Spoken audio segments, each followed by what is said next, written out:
जी त्रिमंत्र बुलाओ जो। हाँ।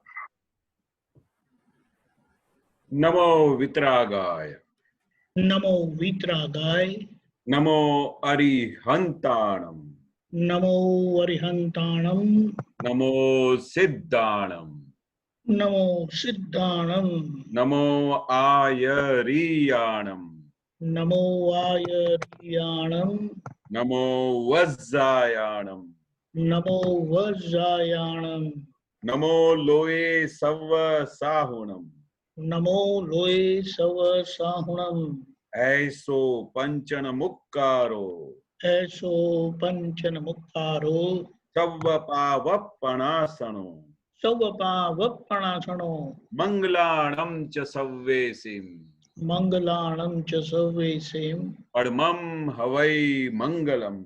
परमं हवै मंगलम्।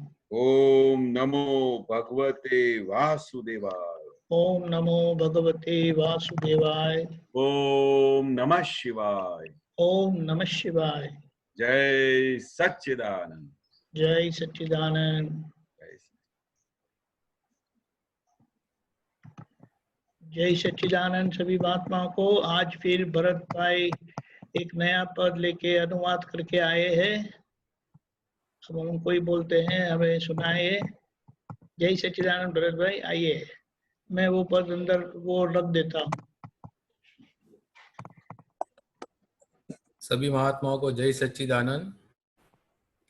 ये पद का ट्रांसलेशन तो निखिल भाई करके एक महात्मा है, अमेरिका में रहते हैं, 24-25 साल के हैं, स्टूडेंट है।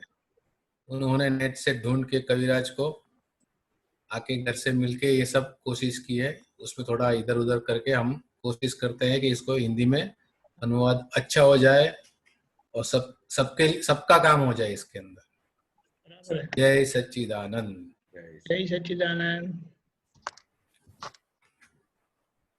इस श्री मुख से निकले हुए त्रिकाल बाधित मोती है, अज्ञानव मल विक्षेप से ही जलती संसारी होली है। इस दुनिया में जो उलझाती त्रिविषया गांठ ही मोटी है, वो सर्व कषायों की माता मोहाग्नि जलती भट्टी है। मद मीठे में लुब्धित हुए और तब से दर दर भटके हैं, और क्रोधाग्नि का गुड़ ईंधन स्त्री पुरुष लैंगिक मस्ती है। इस श्री मुख से निकले हुए त्रिकाल बाधित मोती है। यह मानसिक आनंद विभावी भोगन की बुल ही मोटी है। परिणाम में जन्मे अहंकार बाबा की भयंकर टोली है। स्त्री जाति कपटावरणी के मोहांध स्वभाव से भटकी है। उलझाए पुरुष को अहंकार ग्राहक व्यापारी हर्षित है। इस श्री मुख से निकले हुए त्रिकाल बाधित मोती है। लूले लंगड़े अंधे को भी कामांधी कषाय पीड़ित करते। स्थूल ब्रह्मचारी या सतियों की विषय की ग्रंथि पिघलती है। स्वधारा संतोषी जीव को परलोक में सुख की आशा है। बाकी तो पाशव कर्मी को तिर्यंच या नार की वास ही है। इस श्रीमुख से निकले हुए त्रिकाल अबाधित मोती है। जो आन पड़ा उसे निभा लिया, वो ज्ञानार्थी विज्ञानी है। जो खोजे मुनाफा दुनिया में, वो जीव तो घोर संसारी है। घर बार और ये रिश्तेदार, संसार तो काजल कोटड़ी है। इन जंजालों से छुटने की इच्छा कर वस्तु मोटी है। इस श्रीमुख से निकले हुए त्रिकाल अबाधित मोती है। इस मृत्यु लोकी मानव की मायुष्य की डोरी छोटी है। खुद से बल से कुछ होगा नहीं, ज्ञानी कृपा मूल शक्ति है। तप उणोदरी सतसंग समूह वितरागों ने की चाबी है। जो छुटने का सत्कामी है, वो निरपेक्षत ही सुमनी है। इस श्रीमुख से निकले हुए त्रिकाल अबाधित मोती है। दर्शन कर तीर्थंकर मूर्ति, ये निर्मल आंखें पवित्र ही है। निर्वासनी नयनों की धारा, निस्पृह संगति अनोखी है।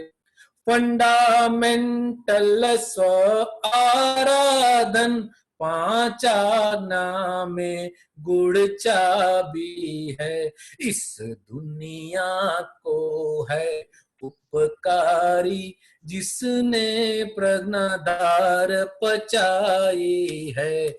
इस श्रीमुख से निकले हुए त्रिकाल अबाधित मोती है। स्त्री पुरुष या तो नपुंसक को चित्रित पुद्गल उलझाता है। वह शुद्धात्मा की सिद्ध गति अलिंग अगोचर चल के है। इस श्रीमुख से निकले हुए त्रिकाल अबाधित मोती है। अज्ञानवमल विक्षेप से ही जलती संसारी होली है। इस श्रीमुख से निकले हुए त्रिकाल अबाधित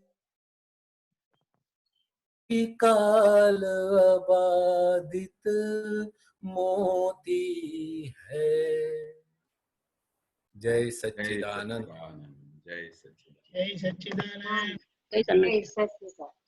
बहुत अच्छे, बहुत अच्छे, बहुत अच्छे। बहुत बढ़िया पाठ। सच्चिदानंद। जय सच्चिदानंद। जय सच्चिदानंद। नहीं मारते नहीं बोल।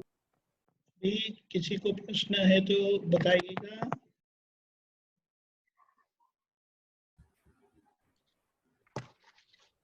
बोलिए।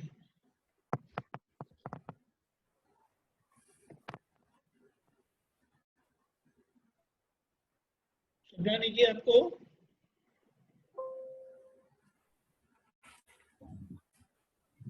अशोक जी जय सर, जय सच्चिदानंद।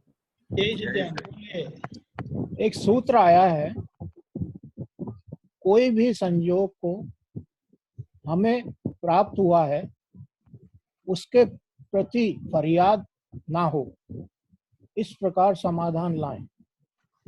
खुश न भी हो तो कोई बात नहीं, लेकिन फरियाद नहीं होनी चाहिए। इसको थोड़ा समझना। हाँ, थोड़ा नीचे फिर से आवाज बरोबर नहीं आ रही थी, थोड़ा।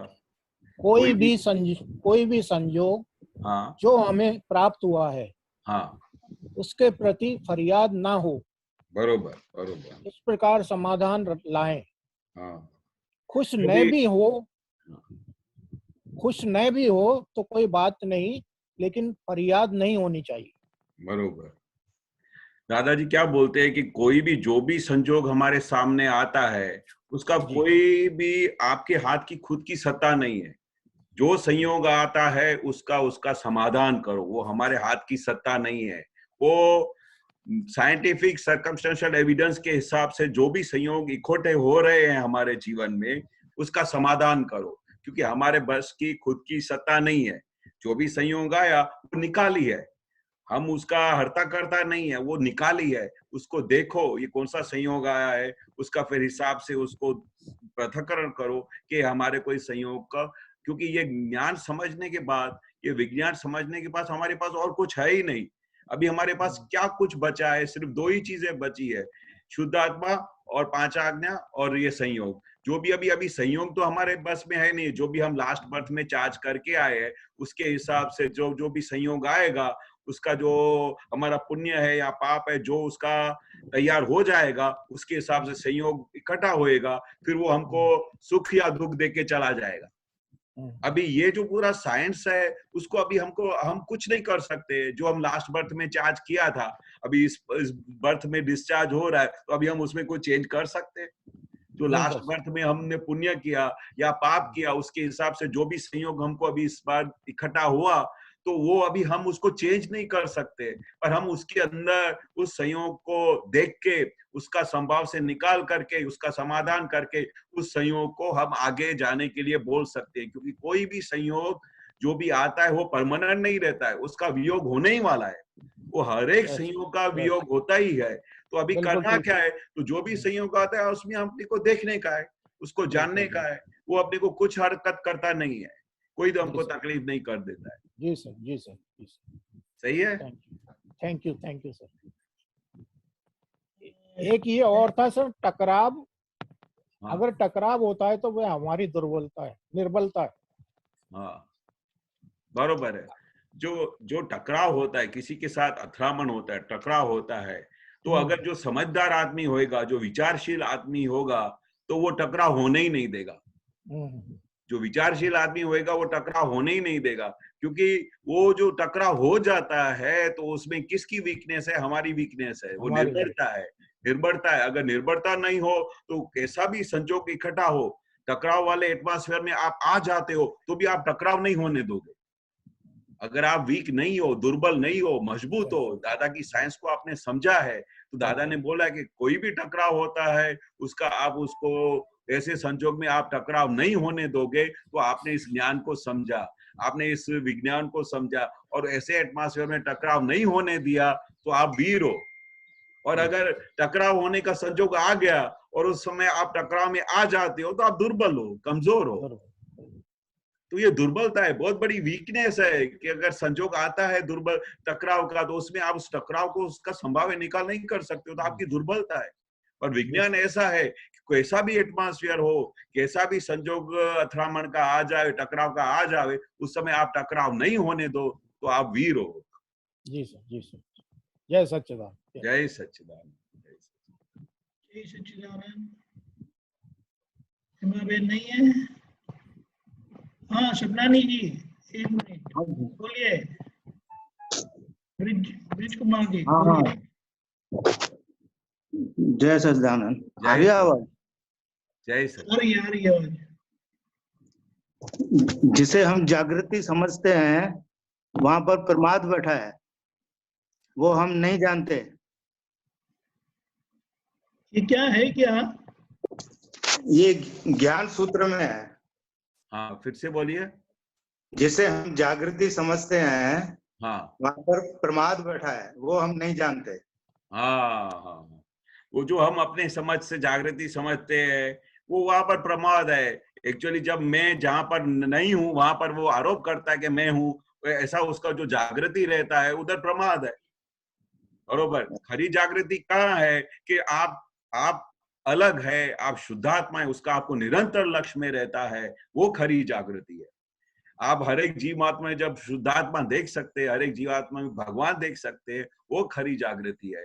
पर जहां पर खुद की जागृति है कि मैं मनुभाई हूँ, मैं इसका बाप हूँ, ये मेरा वाइफ है, ये मेरे बच्चे है, ये मैं फैक्ट्री का मालिक हूँ, वहां पर जागृति रहती है, तो वहां पर कोई भगवान का वास ही नहीं है, भगवान है ही नहीं वहां पर। खुद की जागृति मतलब क्या? मैं खुद परमात्मा हूँ। वो जो दादा ने समझ बिठाई, वो पूरा विज्ञान बिठा के दिया, आपको शुद्धात्मा बना दिया, उधर की जागृति, वहां पर भगवान की हाजिरी है। सही है? हाँ जय सर। जय बीच कुमार जी, ये सूत्र का नंबर बोलेंगे आप? ये प्रकट अनुभूति के ज्ञान सूत्र 22 नंबर किताब है। सूत्र नंबर 49। ठीक है। हेमा बेन, जय सच्चिदानंद। जय बोलिए। सच्चिदानंद। ये पद में है लाइन, निर्वासनी नयन की धारा निस्पृह संगत अनोखी है। कहाँ पर है? एक मिनट। लास्ट में है, लास्ट से ऊपर थोड़ा। हाँ,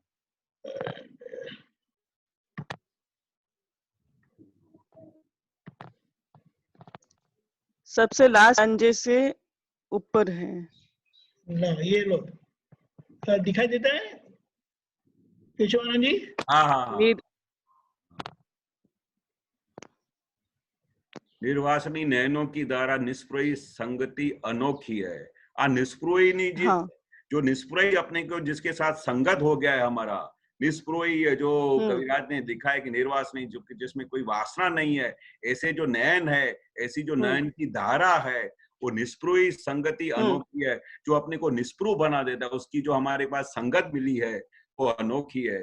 बाकी हमारी नयनों की धारा में क्या होता है बाहर संसार में, ये तो दादा के विज्ञान के बाद हमारी आंखें में पूरा निर्वासना हो गया, कुछ भी उसमें वासना जैसी चीज नहीं, क्योंकि शुद्धात्मा का लक्ष्य बिठा दिया उसमें, तो उधर वासना जैसी कोई नयनों में धारा ही नहीं रही, पूरी निर्वासना की धारा बना दी उस दादा ने। तो अब उसका निस्पृह कोई अलग टच नहीं होता, ऐसा उसका अनोखा संगम हो गया। तो ये हमारे को दादा ने हमारी ऐसी नयनों की धारा देके हमारे को ऐसा निस्पृह बना दिया कि ये जो उसकी कनेक्शन हुआ है, ये कनेक्शन बहुत अनोखा हुआ है। दादा ऐसा कहना चाहते हैं।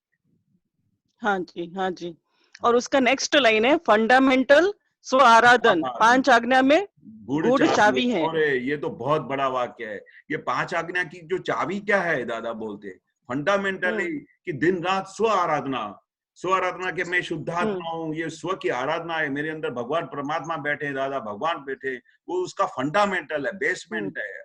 वो स्व आराधना का फंडामेंटल क्या है कि मैं शुद्धात्मा हूँ, उसकी जो आराधना करता है, तो वो आराधना से ये 5 आज्ञा में उसकी खास पालने की चाबी है। 5 आज्ञा कैसे पाल सकते हो? क्योंकि उसका आपको स्व आराधना का लक्ष्य मिल गया, रियल रिलेटिव का शुद्धात्मा का लक्ष्य मिल गया, तो अब खुद का आराधना का लक्ष्य मिल गया, तो उससे आपकी 5 आज्ञा, आप उसके साथ ये जो चाबी मिला आपको, फंडामेंटल मिला खुद का आराधन करने का, उससे आपकी 5 आज्ञा बहुत अच्छी तरह से आप उसको फॉलो कर सकते हो, 5 आज्ञा में निरंतर रह सकते हो, क्योंकि ये उसका फंडामेंटल है। स्व आराधना में शुद्ध आत्मा हूँ, मोक्ष स्वरूप हूँ, मैं अनंत ज्ञान वाला हूँ, अनंत दर्शन वाला हूँ। ये जो स्व की आराधना है, वह स्व आराधना ये बहुत बड़ी चाबी है हमारे 5 आज्ञा पालन करने के लिए। हाँ हाँ, इससे कनेक्टेड एक सूत्र है। आप तो सूत्र में से है। 2343 2343। हाँ जी। અમે નિસ્પૃહ ના હોઈએ તેમજ સસ્પૃહ ના હોઈએ. અમે નિસ્પૃહ સસ્પૃહ છીએ. તમારી ભૌતિક બાબતમાં નિસ્પૃહ ને તમારા આત્માની બાબતમાં સસ્પૃહ છીએ. દીપકભાઈ, આ હિન્દીમાં સમજાવશો? આ થોડું दादा भगवान अपने लिए बताते हैं कि वे निष्पृह नहीं है, वे आपके प्रकृति के बारे में निष्पृह है और आत्मा के संबंध में, कल्याण के संबंध में सस्पृह है. सुनाई दिया? एक मिनट. हाँ हाँ केशवानंद जी, सुना आपने? हाँ, दादाजी बताते हैं सामान्य तौर पर जो साधु होते हैं वो निष्पृह ही होते हैं, संसार से उनको कुछ लेना देना नहीं, वैसे होते हैं ना. तो दादा भगवान अपने बताते हैं कि मैं निष्पृह ही नहीं हूँ, मैं निष्पृह ही हूँ, लेकिन मैं सस्पृह भी हूँ. मैं आपके प्रकृति, आपके कर्म के संबंध में निष्पृह हूँ और आपके कल्याण हेतु के लिए मैं सस्पृह हूँ. कल्याण हेतु के लिए सस्पृह हूँ. इसीलिए उन्होंने अपने लिए बताया मैं सस्पृह निष्पृह हूँ. ज्ञानी सस्पृह निष्पृह होते हैं. हाँ हाँ किसी के प्रकृति के संबंध में उनको वो कोई क्या बोले वो झंझट नहीं है, लेकिन सामने वाले का कल्याण कैसे हो उसके संबंध में उनकी पूरी स्पृहा होती है, यानी पूरा उनका योगदान होता है. लेकिन अगर आप बोलते हैं कि ये मेरे से ये गलती हो गई है, मेरे कर्म ऐसे है, बोले उसके संबंध में मैं देखता नहीं हूँ. केशवानंद जी कहाँ गए? अच्छा, आप समझ गए? इसका मतलब ये होता है सामान्य तौर पर साधु वर्ग होते हैं ना, वो निष्पृह ही एक पक्ष में बैठे होते हैं. तब दादा ने बताया कि वे निष्पृह नहीं है, ये वे सस्पृह निष्पृह है कि आपके प्रकृति के संबंध में जो कैसे भी कर्म का हिसाब लेके आई है, लेकिन वह उसके संबंध में सस्पृह है, लेकिन आपके कल्याण के संबंध में पूरे सस्पृह है, यानी उनको पूरी कंसर्न है. समझ गए? हाँ हाँ बराबर बराबर. और कुछ है? जय सच्चिदानंद. जय सच्चिदानंद. जय सच्चिदानंद. केशवानंद जी. हाँ जी. ये डॉक्टर भारतीबेन लागो से ऐसा कह रहे हैं कि ये जो पद गाया उसका थोड़ा एसेंस बताएंगे आप? हाँ बरोबर. ये पद का बहुत ही अच्छा मैसेज दिया है कि भाई हमारे जो पूरे संसार जीवन स्टार्टिंग से लेके जैसे जीवन का पूरा एक उन्होंने फेज दिया है, कैसे जीवन शुरू होता है, कैसे स्त्री पुरुष के जो संबंध होते हैं, किस तरह से आज्ञा पालन होती है, कैसे राग द्वेष और अज्ञान से पूरा जगत बंधा हुआ है, उसका पूरा दादा ने, ये कविराज ने इस पद के अंदर उसका पूरा संक्षिप्त में बहुत बड़ा पूरा विज्ञान दे दिया है. पूरा संसार देखो तो राग द्वेष और अज्ञान से बंधा हुआ है. दादाजी ने हमको राग द्वेष और अज्ञान से हमको मुक्त कर दिया, और जहां पर भी अज्ञान था वहां पर हमको ज्ञान में फुली प्रकाशित कर दिया, और राग द्वेष हमारे निकल गए तो हमारे को पूरा उसका सार मिल गया ज्ञान का. और एक बार ये ज्ञान हाथ में आ गया तो हम फिर ये मोक्ष मार्ग पे अपने पूर्णाहुति की तरफ जा सकते हैं. और सबसे बड़ा जोखमदारी दिया है स्त्री पुरुष के संबंध का दिया है कि भाई ये तीनों जो संबंध है उसका किस तरह से उसका निवारण होता है, किस तरह से एक दूसरे के साथ कनेक्शन होता है, किस तरह से हम वहां पर इस संबंधों के बीच में मार खाते हैं, उसका दादा ने कविराज ने उसका पूरा उल्लेखन दिया है कि ताकि हम उस सब संजोगों के अंदर किस तरह से अलर्ट रह सके. और आज्ञा में किस तरह से जो लास्ट में दिया है कि भाई ये जो हम आज्ञा का हमको चाबी दे दिया है, जो मूड चाबी है आज्ञा की, जिससे हम अपने खुद के स्वधर्म में रह सकते हैं. स्वधर्म हमारे हाथ में दे दिया, प्रज्ञा नाम की शक्ति दे दी, जिससे हम निरंतर इस 5 आज्ञा में रह के अपने मोक्ष मार्ग के तरफ प्रयाण कर सकते हैं. और इस पालन करने से दादा ने गारंटी दी है कि 1 से 2 अवतार के अंदर सीधा हम मोक्ष में जा सकते हैं. तो आज्ञा का पालन का वर्णन किया है. पूरे संसार में कहाँ पर अपने की मिस्टेक्स होती है उसको अलर्टनेस दिया है, राग द्वेष और अज्ञान क्या होते हैं उसका उन्होंने निरीक्षण दिया है। ऐसे पूरा पद का अंदर डिटेल में एक एक पैरा के अंदर रहस्य लिखा हुआ है, तो एक एक पैरा के अंदर उसका पूरा सार लिखा हुआ है संसार जीने का।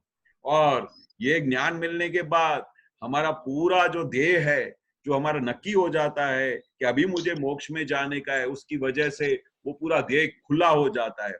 और ये मोक्ष में जाने का सबसे सहले में सहला तरीका दादा ने बताया कि भाई हमारे मन वचन का ऐसे किसी भी जीव को दुख ना हो तो आप दिन रात शुद्ध उपयोग में रह सकते हैं, ऐसा बढ़िया विज्ञान दे दिया है दादा ने। और हमारे को हमेशा दिन रात कल्याण भावना होनी चाहिए कि भाई हमारे को जो सुख मिला है वो सबको मिले। दादा ने बोला हम सबकी जवाबदारी है, जिनको दादा का ज्ञान मिला है उसके आसपास पड़ोस में सबके पास आप उनको इस बात का कनेक्शन कराओ तो बहुत बड़ा पुण्य बन जाता है। जो सुख मेरे को मिला, मेरे परिवार के वालों को मिले, आसपास के पड़ोसियों को मिले, मेरे रिश्तेदारों को मिले, ये जो भावना है वो कल्याण भावना। क्योंकि दादा भगवान को निरंतर एक ही भावना रहती थी कि जो मुझे सुख मिला है वो जगत के जीव को मिलो। अभी आपके अंदर सुख प्रकट हुआ है तो आप भी ये भावना करो कि मेरे निमित्त से ये दादा का मैसेज सब जगह पहुंचे, हमारे रिश्तेदार में पहुंचे, पड़ोसी में पहुंचे, ताकि उनको भी ये जो मेरे को आनंद मिला है सुख का, मेरे को जो ये दादा का ज्ञान का इतना बड़ा सुख मिला है वो सब जीवों को मिले। वो दादाजी बोलते थे कि दिन रात हमको ये निरंतर प्रार्थना करनी चाहिए।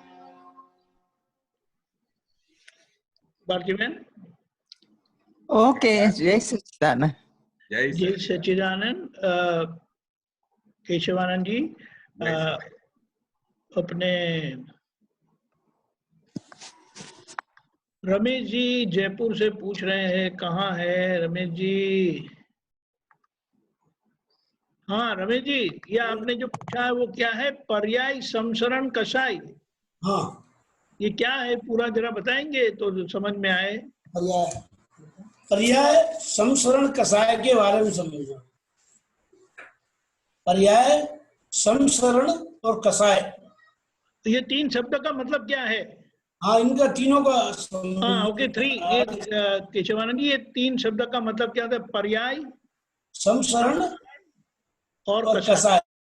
कषाय तो अभी ये जो हम दिन रात कषाय करते हैं उसमें से पता नहीं चलता है हम कैसे कषाय करते हैं। हमारे को घर में कुछ अच्छा एटमॉस्फेयर आया तो उसके हिसाब से कुछ मन खुश हुआ, कोई ऐसा व्यक्ति घर में आ गया कि उसको देखने से अंदर कषाय खड़ा हो जाता है, उसके लिए अभाव हो जाता है, तिरस्कार हो जाता है, तो अंदर कषाय खड़े होते हैं। तो ये कषाय ये कषाय है जिसकी वजह से पूरा जगत वहां पर खड़ा है। तो इन तीन चीजों से अपने को कहाँ पर अपने को बाधक पड़ता है, ये सब कषाय है। फिर ये कषाय तो हमारे दिन में कितने होते हैं, पर ऐसे कषाय के अंदर दादा ने हमको विज्ञान दिया है तो हमारे को ऐसे एटमॉस्फेयर में कषाय नहीं होते, हम उसमें से मुक्त रह सकते हैं। ऐसी समझ दादा ने हमको दी है, उसकी वजह से कोई भी प्रकार के कषाय हमको अड़ते नहीं है। अगर कषाय होते हैं तो जागृति है, तो हमारा ये पड़ोसी नंबर 1 का कषाय है और वो हम उसको देखते हैं, इतना दादा ने अलग बना के हमको कषाय में से मुक्त कर दिया। बरोबर। पर्याय कितने हमारे आसपास, कितने पर्याय, इतने पर्याय आत्मा के जो शरीर के बीच में और आत्मा के बीच में कितने पर्याय है, उस पर्याय से भी दादा ने हमको अलग कर दिया है।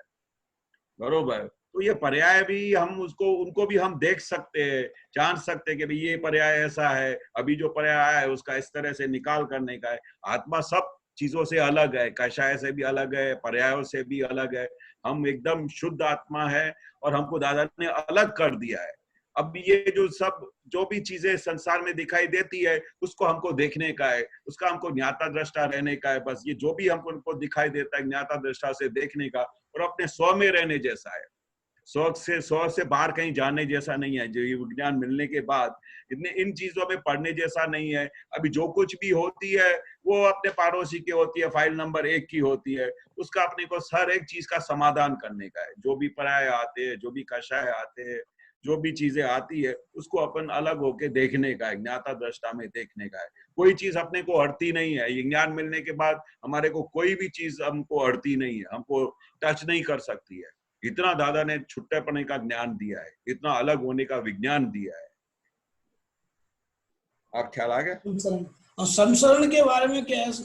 हाँ, संसरण के बारे में दीपक भाई समझाओ, नहीं मैंने ख्याल नहीं आया। ओके, ये क्या बताया है कि जैसे नदी की शुरुआत पहाड़ से होती है और पानी बहता रहता है, उसका लक्ष्य क्या होता है कि वो सागर से जाकर के मिले, ये लक्ष्य होता है ना पानी का, तब उसकी यात्रा खत्म होती है। उसी तरह से बोले ये संसार है वो समसरण मार्ग है, यानी जैसे पानी बहता रहता है उस तरह से जीव निगोद से, यानी जहां उनकी पहचान नहीं हुई है ऐसे अनंत जीव है, वहां से उनकी यात्रा सिद्ध गति तक होती रहती है। ये इसे समसरण मार्ग बताया कि समसरण यानी सतत बहता हुआ यह जीवों का प्रवाह है। जीव जो है अनंत जीव है, वो जीव का प्रवाह है। वो एक इंद्रिय से 2 इंद्रिय 3 4 5 इंद्रिय मनुष्य में आते हैं, फिर देवगति में जाते हैं, नरक में जाते हैं, भटकते भटकते आखिर में सिद्ध गति सिद्ध होते हैं, मोक्ष में जाते हैं, तब उनकी यात्रा खत्म होती है।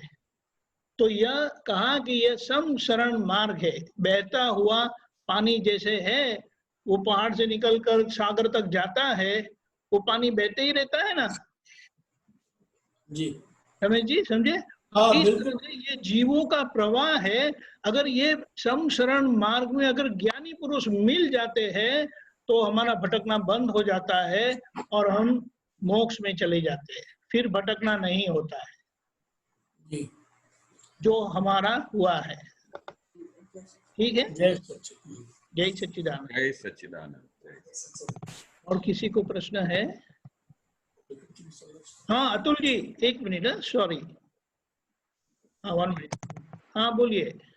जय सच्चिदानंद केशवानंद जी। जय सच्चिदानंद। जय सच्चिदानंद। दीपकानंद जी जय सच्चिदानंद। जय सच्चिदानंद। सर्वे महात्माओं को जय सच्चिदानंद। जय सच्चिदानंद।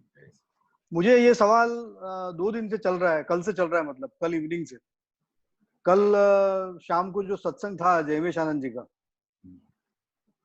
वो पुरुषार्थ के ऊपर बात कर रहे थे, और इसके पहले भी पुलिनानंद जी के सत्संग में बात आई थी कि भाई दादा का ज्ञान लिया है हमने, पुरुषार्थ प्राप्त हुआ है, तो पुरुषत्व प्राप्त हुआ है, तो हमारे अंदर जो 5 आज्ञा का निश्चय है, अगर मैं अतुल की बात करूं तो ज्ञान के पहले क्या था और अभी जो 95 में मैंने ज्ञान दिया था, तो अभी जो मेरा फेज आया है लाइफ का, उसमें अभी तक जॉब थी, 1 साल पहले मेरी जॉब छूट गई है, तब से घर पे हूँ।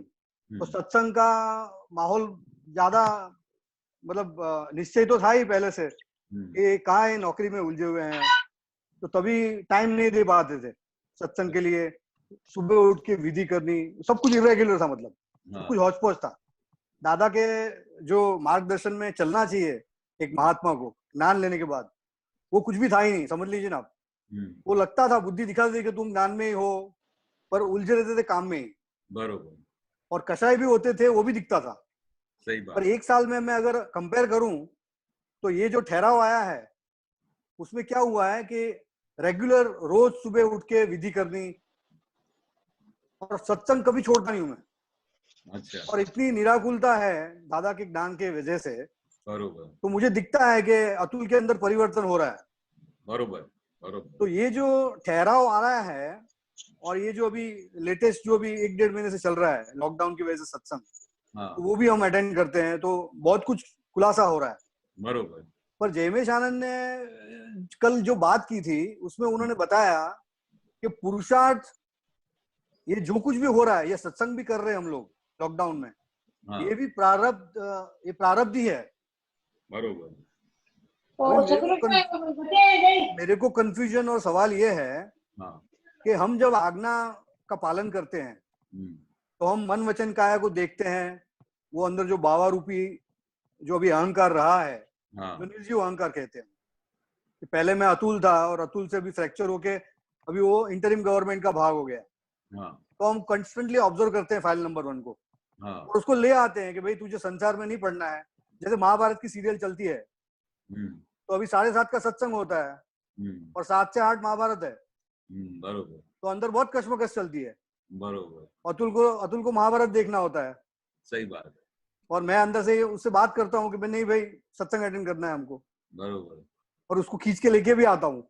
बरोबर, तो ये सब जो बातें हैं, ये मैं इसलिए कर रहा हूँ कि इसमें समझना है मुझे बरोबर, कि पुरुषार्थ सिर्फ आंतरिक लेवल पे ही रह जाता है, और जो बाह्यकरण में जो आता है इफेक्ट, हाँ, वो सारा ही प्रारब्ध है। दादा ने ये भी देखो, कहा है कि आप जन्म से मरण तक हाँ, जो कुछ भी होता है आपके साथ, हाँ, तो पूरा का पूरा भाग जो है वो प्रारब्ध का है। प्रारब्ध का है, बरोबर, बरोबर। लेकिन मुझे ये जानना है कि भाई पुरुषार्थ तो काम कर ही रहा है अंदर।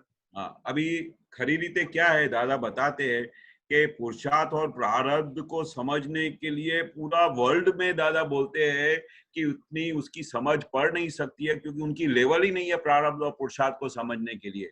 पर शॉर्टकट में फिर भी दादा ने समझाया कि जो पुरुषार्थ है ना, एक्चुअली जन्म से मरण तक तो संसार के सभी लोगों के लिए प्रारब्ध ही है, पर पुरुषार्थ कब शुरू होता है? जब तुम पुरुष बन गए, पुरुष बने तुम, उसके बाद रियल पुरुषार्थ शुरू होता है। उसके पहले पुरुषार्थ तो है ही नहीं। लोग जो समझते हैं पुरुषार्थ के मैं यहाँ से सुबह को उठ के दौड़ के जॉब पे गया, इधर दौड़ के मैंने ये काम किया, ये मैं फैक्ट्री में काम करके आया, ये मैं ऑफिस में ये काम करके आया, वो उसको पुरुषार्थ समझते हैं। पर पुरुषार्थ तो क्या है? खरी रीते पुरुषार्थ दादा बोलते समझने के लिए बहुत बड़ी जीनवत की बात समझने जैसी है। पुरुषार्थ बोलते दादा कहाँ शुरू होता है? सपोज अभी आपके पास कोई आके आ गया रूम में, उसके अंदर आपको आके उसने अटैक किया कि भाई अतुल भाई आपको अक्ल नहीं है, आपको ये कुछ समझ में नहीं आता है, आप सब दिन रात ऊंधा करते हो, नौकरी को छोड़ करके घर में बैठ गए हो। उस समय ऐसा ही जब बम्बार्डिंग आता है, उस समय जो बंदा आपके सामने अटैक करता है, उस समय आपने उसको निर्दोष देखा और उसको देखा कि ये मेरा उपयोग है, अभी मेरा जो हिसाब आया है वो मेरा उदय कर्म आया है, वो पूरा करने को आया है, और ये तो बिल्कुल निर्दोष आदमी है, और हे भगवान इसका आप कल्याण करना, ये उसने आज मेरा कर्म कैसा पूरा किया। जो उस समय ये जो आपने प्रोसेस किया, दादा बोलते ये पुरुषार्थ है। जिस समय कोई आदमी आपको दुख देने को आया और दुख देता है, उस समय वो जो संजोग आपके सामने खड़ा हो गया, उस समय आप उसको दुख देने आता है, आप उसको निर्दोष देखते हो और सब कुछ जमा कर देते हो, वो दादा बोलते खरा पुरुषार्थ है आपका। और वो कभी हो सकता है कि जब आप पुरुष बनो, आप जब शुद्धात्मा बन गए, जब आप पुरुष बन गए, तभी ये आपके अंदर पुरुषार्थ की लेवल शुरू होती है। तब तक तो पुरुषार्थ तो आप कोई समझा ही नहीं है कि पुरुषार्थ क्या है। तो जो संजोग में आप कभी कोई इधर दान देने को जा रहे हैं, तो उस समय आपको होता है कि ये तो मेरा दान मैं तो देता नहीं था बरोबर, और ये तो तुम्हारे कहने की वजह से मैं इसको दान देता हूँ, बाकी तो मेरे को तो पता है कि सब जाके पैसा इसका दुरुपयोग होने वाला है। तो उस समय जो आपने किया, वो ऐसा जो आपने भाव डाला और ऐसा बोला, वो आपका पुरुषार्थ जमा हुआ और उसका आपको फिर कर्म फल भोगने को आता है। फिर वो आपके सामने वो अंतराय होके खड़ा होता है। तो पुरुषार्थ का जो भी है, दोनों साइड से इफेक्ट है। अगर आप उसको नेगेटिव में पुरुषार्थ जाते हो तो उसका नेगेटिव इफेक्ट आता है, उसका पॉजिटिव में पुरुषार्थ करते हो तो बहुत बड़ा पॉजिटिव फल आता है। इसलिए दादा ने क्या बोला कि ये अभी आपका पुरुषार्थ खरी रीते शुरू हुआ है। खरी रीते पुरुषार्थ आपका अभी शुरू हुआ है, ज्ञान मिलने के बाद, जब आप पुरुष बने हो। जब तक ज्ञान नहीं मिल रहा है, तब तक तो आपका पुरुषार्थ शुरू ही नहीं होता है। तब तक जब से आपका जन्म हुआ है, जब से आप जीते हो, तब तक आपका देह जाता है, तब तक वो आप प्रारंभ में ही रहते हो। पुरुष थया પછી पुरुषार्थ शुरू है। पुरुष होने के बाद ही पुरुषार्थ आपका शुरू होता है। अभी आप पुरुषार्थ कर सकते हो। अभी आपको मोक्ष में जाने के लिए, जैसे आपने बोला कि भाई अभी 2-2.5 महीने से अभी आपका ये पूरा संजोग चल रहा है, ऐसे संजोग में अभी आप उसको पॉजिटिव ले गए, सत्संग में लेके गए, तो जिस समय आपको ऐसा टीवी पे पिक्चर आता हो, पिक्चर आते के समय उस समय आप पिक्चर नहीं देखो और ये सत्संग अटेंड करो, ये आपका खरा पुरुषार्थ है। ये आपका खरा पुरुषार्थ अभी शुरू हुआ। पर उस समय आप वो मन बोले कि पिक्चर देखने जाना है, तो उस समय आप वो सत्संग को छोड़ के पिक्चर देखने बैठ जाओ, तो ये आपका पुरुषार्थ नेगेटिव तरफ जाता है। तब उसका रिजल्ट आपने जो आपको ज्ञान मिला है, उसके अगेंस्ट में आपका पुरुषार्थ का पूरा नेगेटिव तरफ चला जाता है, उसका फल नेगेटिव आता है। और आपने जो पुरुषार्थ किया इतने 2-2.5 महीने के बाद, उसका जो इम्प्रूवमेंट आया, तो अभी आपके साथ सत्साधन भी होता है, तो वो आपका जो पॉजिटिव है और निश्चय है वो पुरुषार्थ में कितना हेल्पफुल होता है। इसके लिए आपको खुद को भी अनुभव होगा कि मेरी अभी कितनी प्रगति हो रही है, पूरा विज्ञान समझ में आ रहा है, सब मेरे को दिन रात वो जो स्व में रहने से जो आनंद उभराता है वो अंदर बाहर निकलता है, और अपने आप को खुद को अंदर से सेटिस्फेक्शन होता है कि मेरा एक एक पल जो है अभी सदुपयोग में जा रहा है। जैसे दादा ने बोला था, ये ज्ञान मिलने के बाद अपना एक पल भी वेस्ट नहीं जाना चाहिए, आत्मा में ही रहना चाहिए। अपने को कितना सब कुछ करने का बाकी होता है, अपने को तो अंदर खाने सफाई करने का बाकी है, कितनी सारी चीजें हैं, अब अंदर खाने अंदर जो हमारी गांठें हैं उसको निकालना बाकी है। तो ये जो जब हम करेंगे इसको पुरुषार्थ बोलते हैं। अभी आप पुरुषार्थ कर सकते हो क्योंकि अभी आप पुरुष बन गए हो। सही है? करेक्ट। नहीं मतलब इसका कंक्लूजन ये है हाँ कि ज्ञान लेने के बाद आपकी अगर जागृति और आपका निश्चय है, हाँ, तो आपके प्रारब्ध में चाहे जो कुछ भी हो, हाँ, जो भी आना है, हाँ, वो ये इसका बैरोमीटर है कि आपकी क्षमता कितनी रहती है।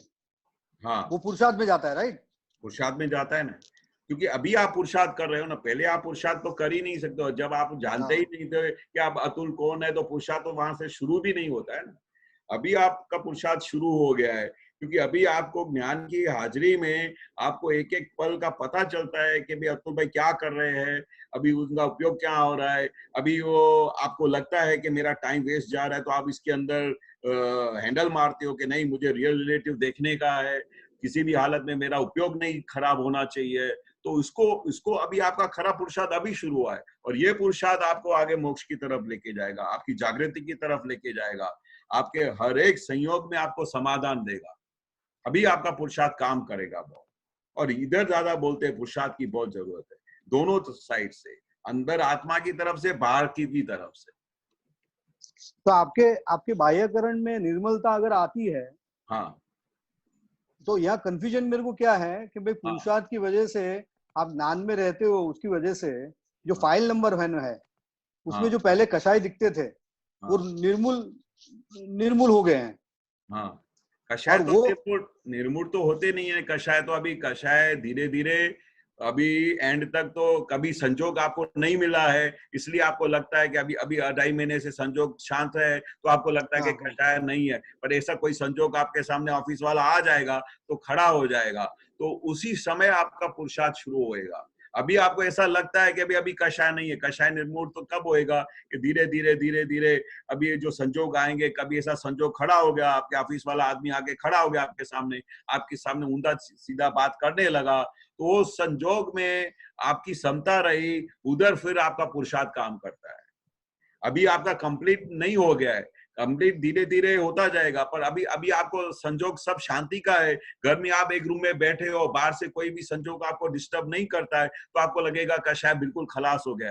पर जैसे ही आपके साथ में कोई वो संजोग खड़ा हो गया, कोई बाहर का फाइल आ गया और उसने कुछ गलत बोल दिया या कुछ गलत काम कर दिया, तो उस समय जब आपके अंदर कषाय खड़ा होता है, उस समय आपने उसको देखा, उसको जाना, और उस कषाय को आपने निर्मूल किया, और उस समय उसका समाधान किया, और आपको टच नहीं होने दिया। वो टच नहीं होने दिया, उसको निर्दोष देखा, उधर आपका पुरुषार्थ काम करता है। बाकी ये जो आपको सहज हो गया या आपके अंदर सब हो गया, वो तो दादा की कृपा का फल है।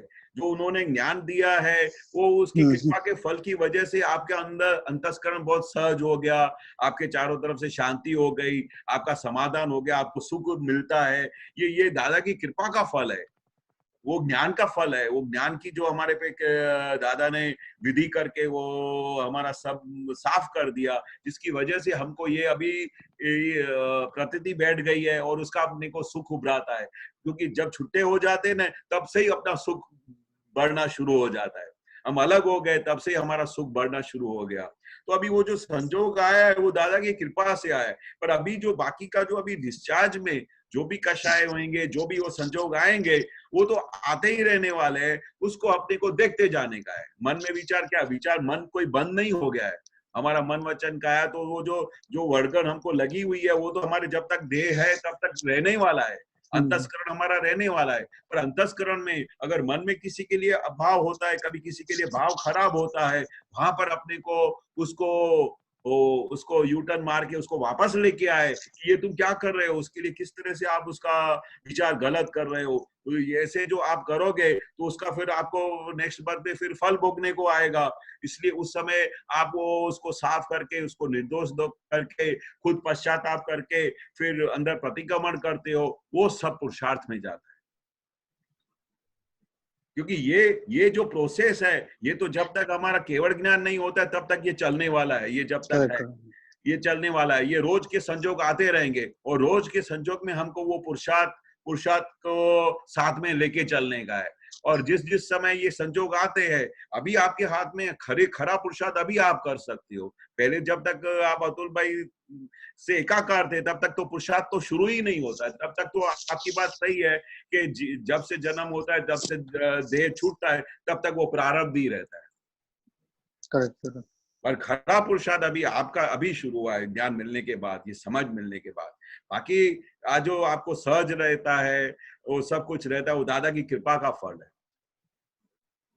अभी ये संजोग आपके पास आया, आपने खुद ही बताया कि पहले ऐसा संजोग था कि अभी आपको टाइम ही नहीं मिलता था, बरोबर। पर अभी ये वायरस की वजह से अभी आपको मौका मिल गया 2-2.5 महीने में, तो इसमें कितना बड़ा इंप्रूवमेंट हो गया। तो दादा ये कहना चाहते हैं कि ये संजोग आप हमेशा ऐसा रखो कि ये हमारा देह का ठिकाना नहीं है। हमको बोलते थे दादा कि भाई आपको पता है कि आप कितने दिन जीने वाले हो, आपके कितने श्वास है, आपको पता है।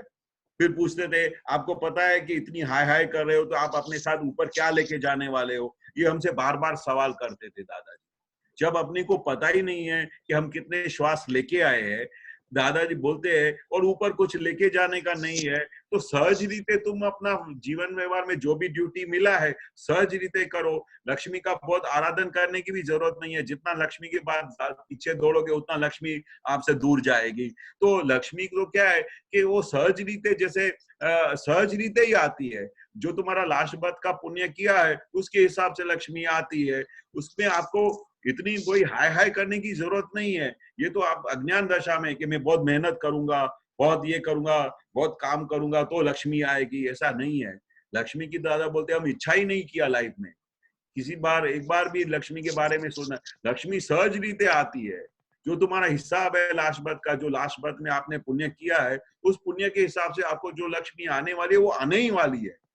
ये तो खाली आप कर्म फल में देखती हो कि मैं काम कर रहा हूँ, मैं मेहनत कर रहा हूँ, इसके लिए आती है। वो तो आपको डिस्चार्ज पे सिर्फ देखने का है। बाकी दादा बोलते हैं अभी आपको रियलाइज हो गया, ये ज्ञान मिला, तो अभी आपकी जागृति ऐसी होनी चाहिए कि आपका 1 मिनट नहीं जाना चाहिए, अपना उपयोग दिन रात आत्मा में रहना चाहिए। क्योंकि हमारा ध्येय क्या है, सबसे पहले दादा पूछते तुम्हारा ध्येय क्या है, तो तुम्हारा ध्येय क्या है कि मुझे मोक्ष जाने का है।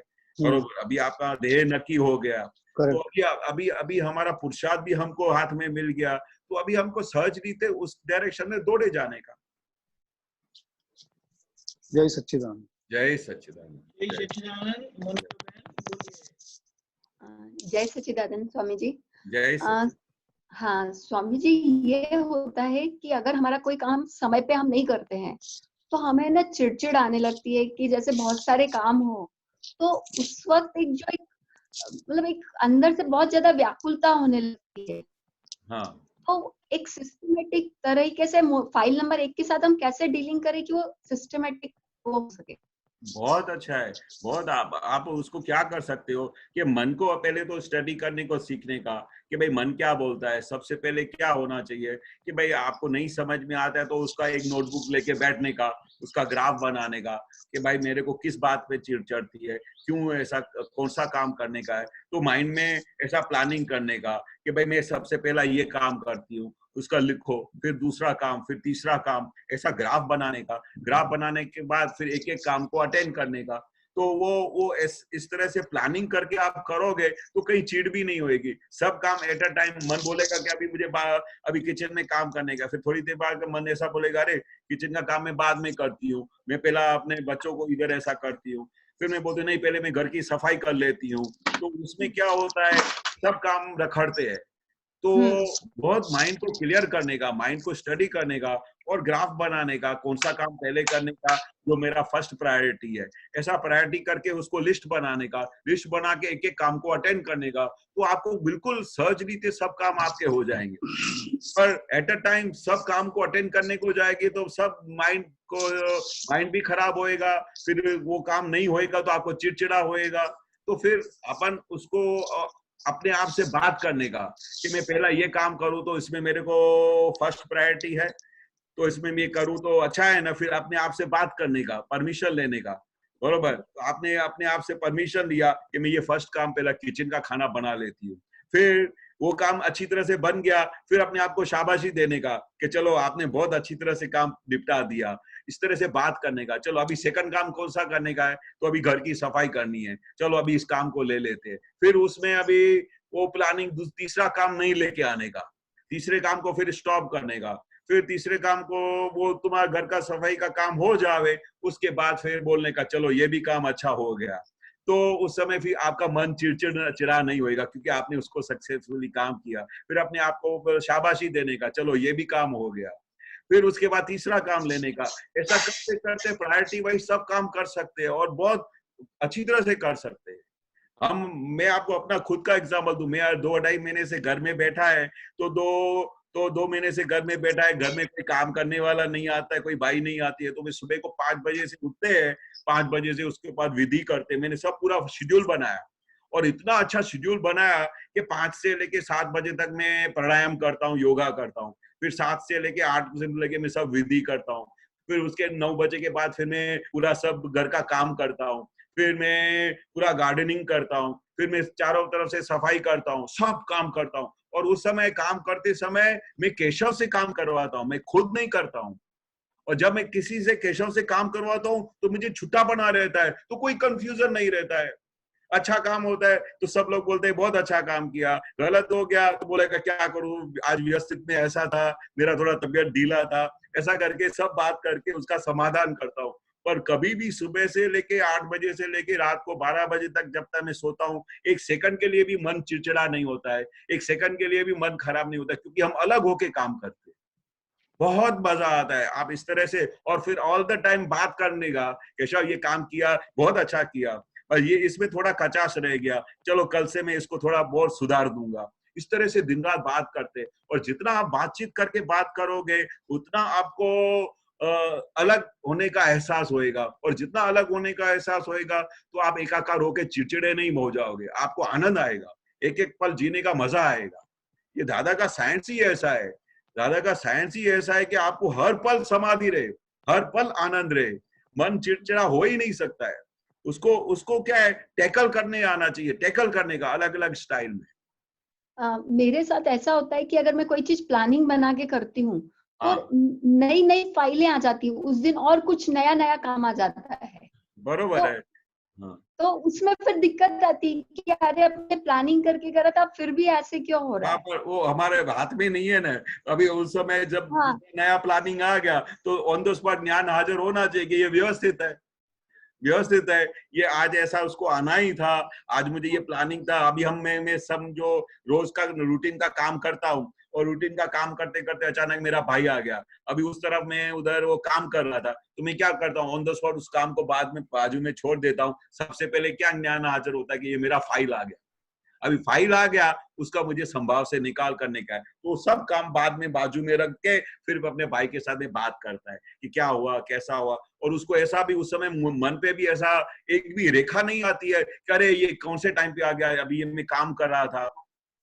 तो वो क्या है कि अंतस्करण को पूरा स्टडी होना चाहिए कि वो क्या कर रहा है। अगर ऊंधा बोलता है तो उसको सीधा करने का। बोला नहीं, दादा ने नहीं बोला है कि कोई भी आता है तो पहले उसमें शुद्धात्मा देखो, फिर ऐसा नहीं बोलने का कि भाई अभी तुम कहाँ से आ गए, अभी ये कोई आने का टाइम है, ऐसा नहीं बोलने का। वो तो हमारा फाइल है, व्यवस्थित शक्ति के हिसाब से वो कर्म वो चालू हुआ है, वो कर्म का पूरा टाइम पूरा होएगा, वो संजोग आया है वो पूरा हो जाएगा। फिर चाहे 10 फाइल एट अ टाइम आए ना, अपने को वादा नहीं है। इतना बड़ा दादा ने अपने को जागृति दी है, इतना बड़ा विज्ञान दिया है। एट अ टाइम 10 आदमी आ जाए ना तो भी हम एक एक का अंदर शुद्धात्मा देख के समाधान कर सकते हैं। इतनी दादा ने बोलता है आत्मा की इतनी अनंत शक्ति है आप एट अ टाइम 10 जने रूम में घर में आ जाए, आपके घर में 10 मेहमान आ जाए अचानक, तो आप उनका किस तरह से खाना जल्दी बना लेते हो? आपके मम्मी पापा आ जाए, आपके भाई आ जाए, सब एट अ टाइम आ जाए, तो वैसे उस समय कैसे सूझ आ जाती है।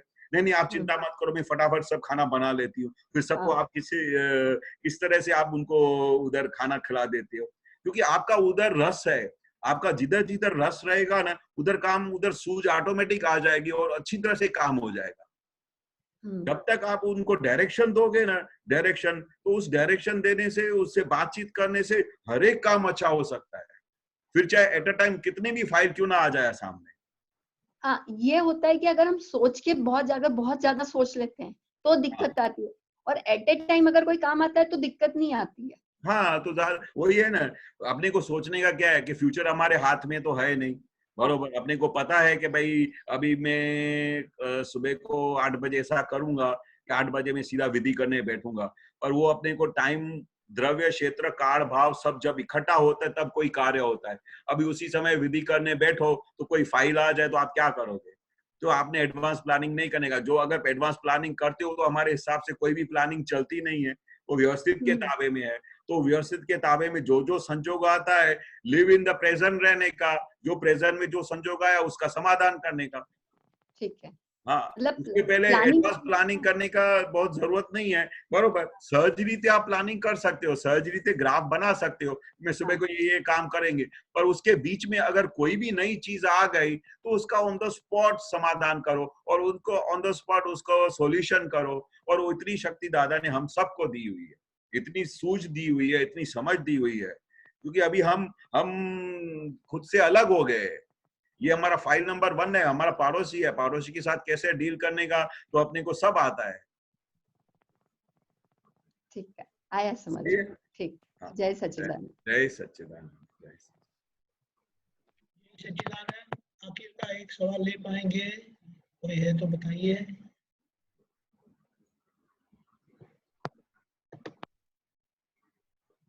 जय सच्चिदानंद। गीता बहन को पूछना नहीं है आज? बोलिए गीता बहन। हाँ स्वामी जी, जय सच्चिदानंद। जय सच्चिदानंद। स्वामी जी, आपने जो विजन दिया ना वो पूरा क्लियर हुआ। माना जो शुद्ध आत्मा का पद दिया और जो 5 आज्ञा पकड़ाई और संयोग दृष्टि से संयोग जैसे आते हैं उसको देखते जाएं, तो उसमें सारा साइंस क्लियर हुआ।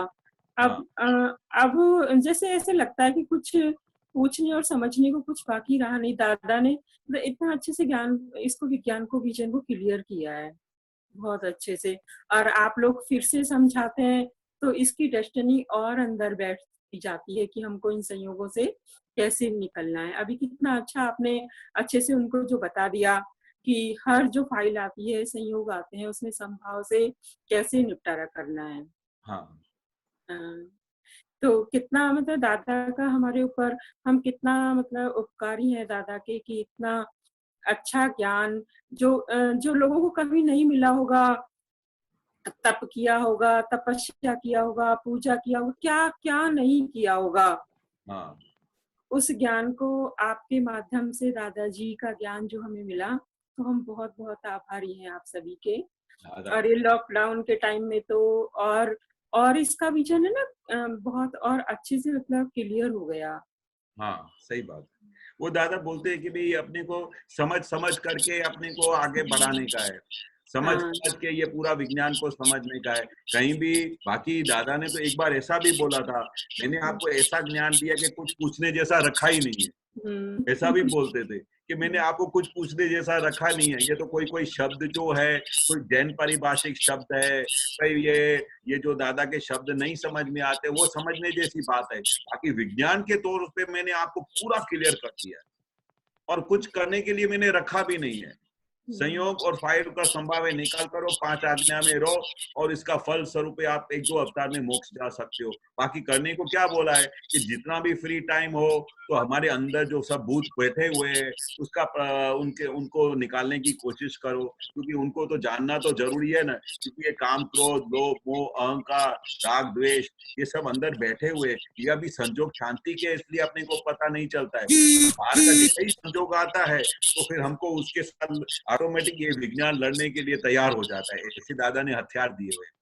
अभी भले शांति हो, पर जैसे ही सब हमारे घर में कोई कषाय होता है, कुछ भी आता है, तो हमारे को दादा ने सब हथियार दिए हुए लड़ने के लिए। और उस हथियार के साथ हम पूरा जीवन बहुत अच्छी तरह से जी सकते हैं, पूरा जीवन अंडरस्टैंडिंग से रह सकते हैं, ज्ञान में रह सकते हैं। बाकी करने के लिए दादा ने अभी कुछ नहीं दिया है, सिर्फ खाली आज्ञा पालन करो। और आज्ञा भी कैसी है? सहज रीते है। रियल रिलेटिव देखने का उसमें आपको क्या मेहनत करनी है? दिव्य चक्षु का यूज करना है, खाली आंखों से खाली देखने का है, उसके अंदर शुद्धात्मा भगवान देखने का है। फाइल आ गया, सहज के संभावे निकाल करने का है। कुछ गड़बड़ हो गया, ऊंधा हो गया, तो व्यवस्थित शक्ति के नियम के हिसाब से हुआ है, व्यवस्थित शक्ति का ज्ञान हासिल करने का है। और पूरे दिन के अंदर बाकी जो भी समय मिलता है वो शुद्ध उपयोग में गया, पढ़ने में गया, साधन में गया, तो आपकी 5 नंबर की आज्ञा का फल मिल जाता है, शुद्धात्मा के बुक के अंदर जमा हो जाता है। कितनी सरल बात है। इसलिए दादा बोलते थे कि मैंने आपको ऐसा ज्ञान दिया है कि छोटा बच्चा भी समझ जाए कि मैं क्या, मुझे दादा क्या बोल रहे हैं।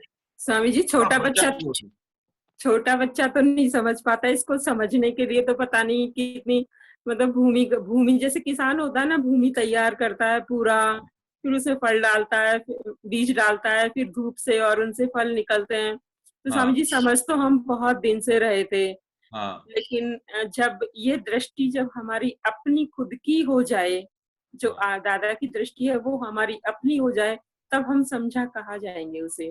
वो आपको समाधान हो गया तो आपको ऑटोमेटिक पता चलेगा। आपको पता चल ही जाएगा कि मेरी दृष्टि, दादा बोलते हैं कि भाई हमको बॉम्बे जाना हो तो अभी उधर बॉम्बे की जैसे जैसे स्टेशन नजदीक आएगी तो आपको पता चलेगा ना कि अभी मैं यहाँ वापी पहुंचा हूँ, ये सूरत पहुंचा हूँ, अभी अपना बॉम्बे सेंट्रल पहुंचने की तैयारी है। तो ये आपको खुद ही पता चलेगा इंटरनली। ये साइंस ऐसी दादा ने दी है, अंदर प्रज्ञा शक्ति ऐसी बिठाई है जो आपको जो अंदर से सुख आएगा उसमें से आपको खुद ही पता चलेगा कि मैं अपने डेस्टिनेशन की तरफ नजदीक जा रही हूँ।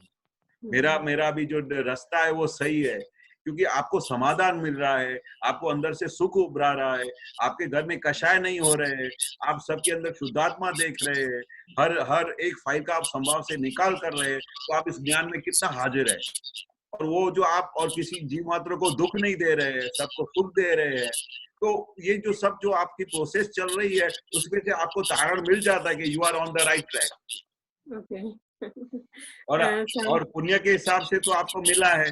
अगर आपका पुण्य नहीं होता तो दादा बोलते हैं कि दादा का ये 2 शब्द भी सुनने को नहीं मिले।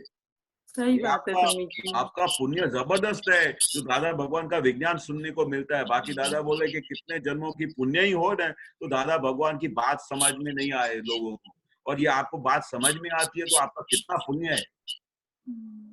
बाकी ये बहुत सहली बात नहीं है। कितनी अबज की बस्ती में किसी जूझ लोगों को ये ज्ञान की समझ आ रही है, बाकी सबको नहीं समझ में आते। बाकी आप बोलते दादा माथा फोड़ करके थक जाएंगे ना, तो भी दादा की बात समझ में नहीं आएगी। ये कुछ जो पुण्यशाली लोग हैं जिनको ये बात समझ में आती है, और जिन्होंने लास्ट बर्थ में ऐसा डिसाइड किया होगा कि मुझे मोक्ष जाने का है, मुझे किसी ज्ञानी पुरुष का दर्शन हो, मुझे ज्ञानी पुरुष की बात का कुछ मेल मिलाप हो, ऐसा आपने लास्ट बर्थ में भावना की होगी, तभी आप इधर आप सामने आए हो। बाकी तो कोई नहीं, तो ये ज्ञान भी मिलना बहुत मुश्किल बात है, बहुत मुश्किल बात है। यानी आपका दुनिया बहुत अच्छा है जिसकी वजह से ये संजोग इकट्ठे हुए। स्वामी जी, तब भी आप लोगों को सुनना बहुत मीठा लगता है, अच्छा लगता है। बस दादा की कृपा है, और आपके ऊपर दादा की कृपा है कि दादा ऐसे संजोग इकट्ठे कर देते हैं। इतने सब आप तो पुत्र का सत्संग मिलता है, तो आपका भी बहुत पुण्य है, हमारा भी पुण्य है, हमारा भी ज्ञान बढ़ता है, हमको भी आपसे सीखने को मिलता है। इसलिए सबका कल्याण हो रहा है। इसलिए तो दादा ने इनको स्वाध्याय बोला, हम एक दूसरे के साथ स्वाध्याय कर रहे हैं। एक दूसरे ऐसे लगता है स्वामी जी, आप लोग ही हमारा परिवार हो। जो वास्तविक परिवार है ना, वो तो लगता है कि कर्म प्राणी है, कर्म भूमि के लोग हैं। फाइल स्वामी जी, बहुत अच्छा लगा आपसे बहुत अच्छा लगता है बात करके। जय सच्चिदानंद स्वामी जी। जय सच्चिदानंद। हमारा समय हो गया है, की आप त्रिमंत्र बुलाए। हाँ। नमो वितरागाय, नमो वितरागाय, नमो अरिहंताणम, नमो अरिहंताणम, नमो सिद्धाणम, नमो सिद्धाणम नमो आयरीयाणम नमो आयरियाणम नमो उवज्जायाणम नमो उच्चायाणम नमो लोये सव साहुणम नमो लोये सव साहुणम ऐसो पंचन मुक्कारो ऐसो पंचन मुक्कारो शव पावपणासनो सव्वे पावे पणासनो मंगलाणं च सव्वेसिं मंगलाणं च सव्वेसिं परमं हवै मंगलम् परमं हवै मंगलम् ओम नमो भगवते वासुदेवाय ओम नमो भगवते वासुदेवाय ओम नमः शिवाय ओम नमः शिवाय जय सच्चिदानंद जय सच्चिदानंद जय सच्चिदानंद।